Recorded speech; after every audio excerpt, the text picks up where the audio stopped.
David, from a reason I wanted, of course, you and Elizabeth here is that we have all worked in government. We've worked in government at relatively high levels under serious pressure, you in the White House. And I think for a lot of people out there, they might think, well, why wouldn't she just come out and tell the truth of her experience? What's so difficult about that? And I don't want to get too far into that because I think there should be a presumption that people will do that. But that presumption has been lost in the Trump White House. It's been lost in the Trump administration. And so she is the kind of rarity that she should not be. Right. Well, let's think about that. Your question is a very powerful one. She's a national figure tonight, and she's collecting accolades from you and probably from many of the people who watch the show. And perhaps you'll remember her all the way to Election Day and perhaps a little time after that. But over the next 30 and 40 years, the viewers tonight will forget her.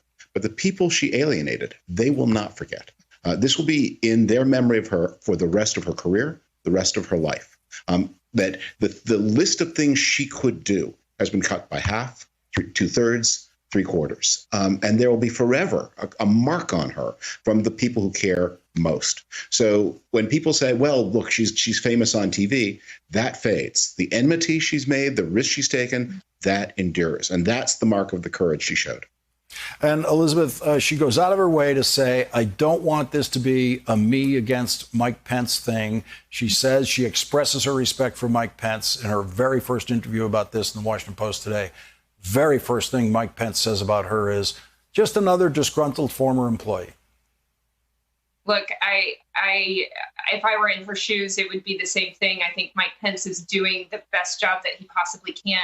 The reality is he has no choice. He has to issue a statement like that because otherwise he gets crosswise with the president. I think the added factor, I agree completely with what David just said. It actually is kind of sobering for me to think about the long-term impacts for me and my family based on the decision that we made to speak out as well. But the reality is in this administration, there is a level of intimidation that is so much greater than any other political environment I've operated in the last 20 years. And so that intimidation factor, that fear factor, there's literally fear that our families are going to be put at risk if we speak out, that the president's supporters are just that vitriolic in their affection for him and angry at anybody that speaks out against him. So that intimidation factor is very real. We're talking to a number of other people that want to speak out, and that's the hurdle they're having to overcome is very real fears and in many cases grounded fears that they are taking a risk that may impact their families.